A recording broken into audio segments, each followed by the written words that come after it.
An officer political detainee, Colonel Fahad, wrote about his near-death experience while in detention. I was detained in the military police cell in the Ministry of Defense. It was a very small room with no facilities except a bed and a pit as a lavatory.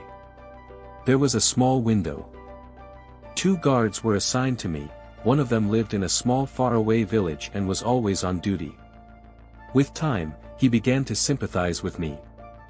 I used to send him to bring me my meals from a nearby restaurant. There was a drug called antibar, which was a light tranquilizer. I asked the guardsman to bring me a packet of these tablets and he did. So, I repeatedly asked him to bring the tablets until I had around 300 of them. I would like to draw attention to what had taken place later, which I could not find any explanation to until now and was beyond my comprehension as a human being. I am stating what happened without any comment. One day I started to take the tablets, emptying the packets one by one and swallowing their contents. It was around 300 tablets.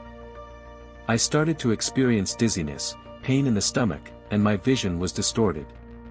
I glanced at the cell door and looked at the veins in my arm. They were turning dark blue. Realizing that, I tried to lie down on my bed but lost balance and fell to the floor. I lost consciousness. When I came back, I saw my body on the floor, so I stood up. To my surprise, my body was still on the floor. I, in my new body, was standing by it. My attempt to understand what had happened ended when I felt I was ascending upward, leaving my body on the floor. On reaching the ceiling of the cell, I tried to stretch my arm to avoid hitting the fan, but nothing happened.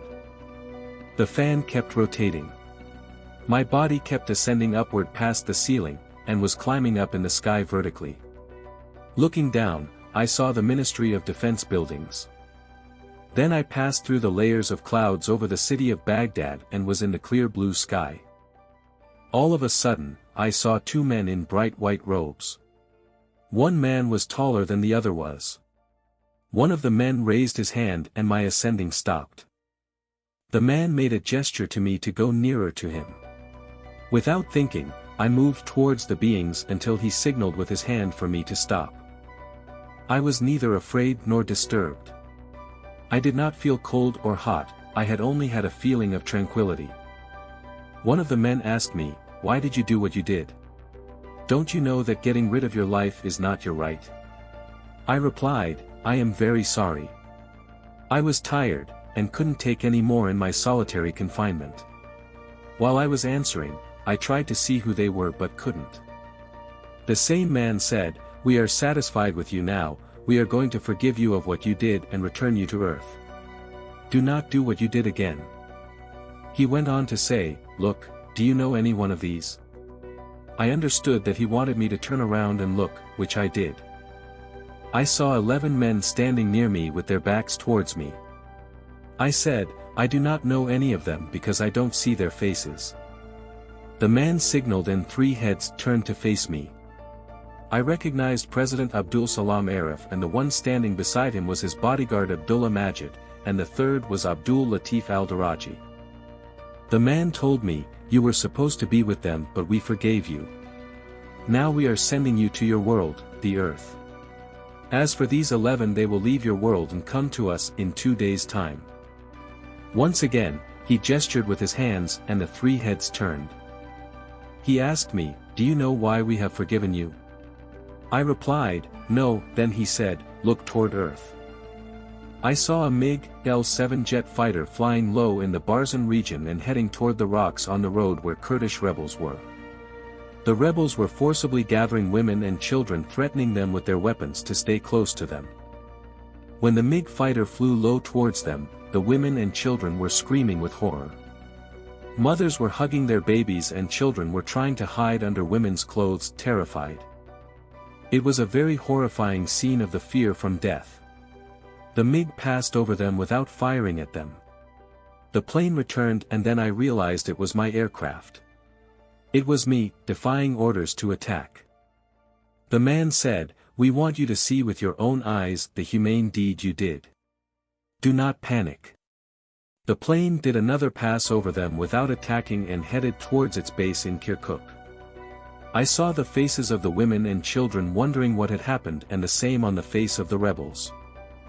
Then the man said, "This is the deed for which we have forgiven you for.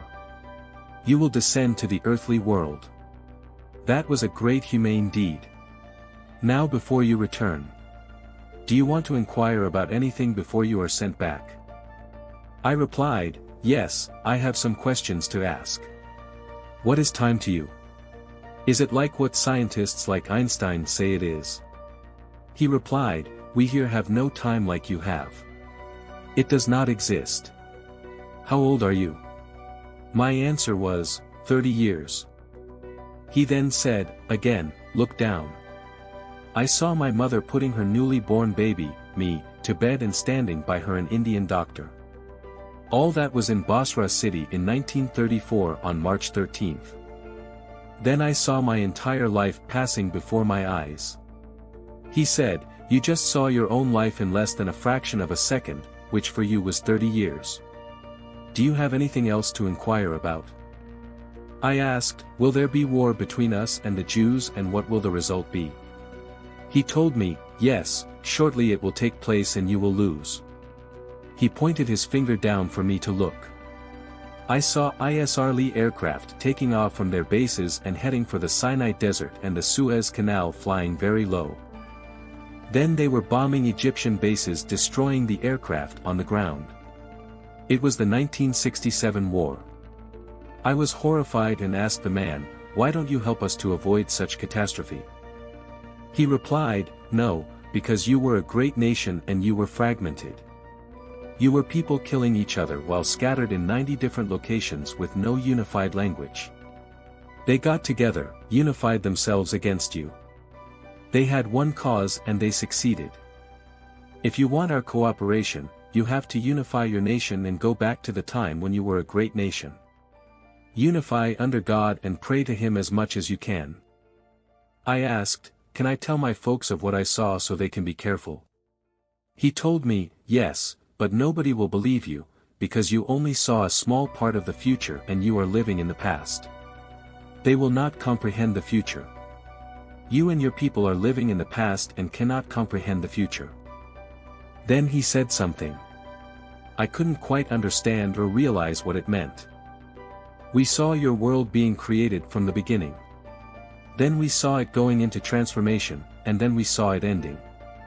Now you live in periods that had passed. We saw these periods and they ended. That is why they will never believe you." He then said, "Now we take you back to the past world." Before he raised his hand he asked, "Why don't you do your prayers?" I could not answer and remained silent. He raised his hand and I started my descent towards earth. Then I passed through the layers of clouds and saw Baghdad. I recognized the buildings of the Ministry of Defense and the cell I was detained in. On reaching the top of the building, I did not feel any fear and passed through the roof into my cell. I saw my body lying on the floor and was joined with it. I started screaming from pain and began to vomit blood. On hearing my screaming, guardsmen rushed into the cell and tried to tell me that I had fallen from it. On seeing the blood I vomited and that I was shaking like a leaf, they hastened to call their commander, Colonel Baguette said, with whom I had a very close relation. He tried to help, but feared the people from the intelligence service and in particular, the assistant head of the intelligence, Major Abdul Razak Al-Naif. Later, I was transferred to the military hospital and was admitted to the mental and nervous disease wing to rest for a while. I don't remember how long I was there. One day the doctor who was treating me came and told me that I was unconscious for days and now I was recovering. A person one day came with a cat and introduced himself as Abu Layla, and said that he was asked to look after me. Because I was a detainee, he told me that he will stay outside near the guards. Days later, my friend Dr. Nizar Al-NB visited me from the Air Force Hospital. We chatted about various things, and then I told him of what I had experienced. I told him of the 11 people I saw with President Arif. He couldn't believe what I was telling him. He thought that I was hallucinating. Then he stood up and said, Don't talk to anyone about that or else they will think you are hallucinating."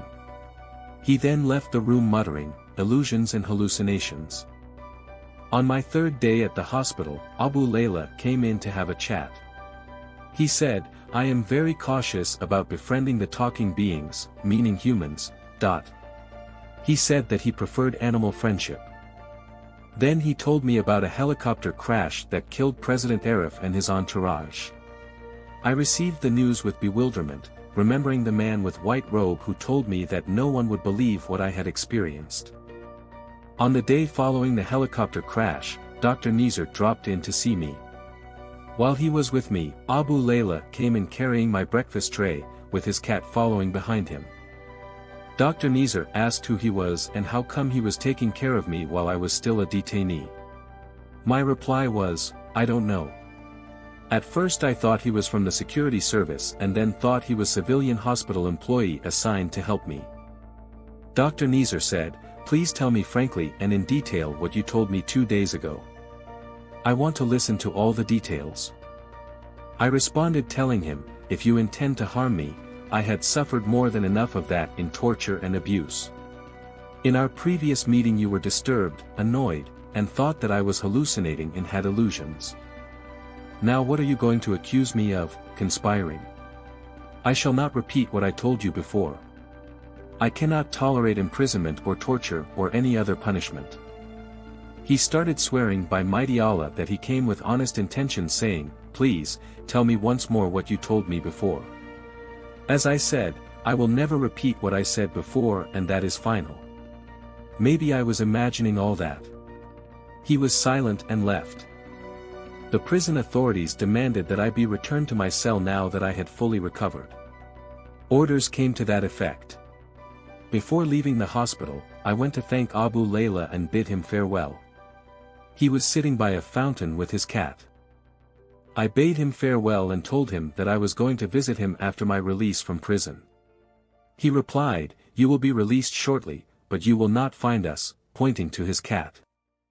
In August 1966, I was released from prison after many people intervened and pleaded with the president. I took a taxi to the military hospital to see Abu Layla, my faithful friend, but did not find him. I inquired everywhere in the hospital about him. I was told they knew nothing of him or his whereabouts. They said they thought he was sent by the security service to take care of me. I never saw that good man again.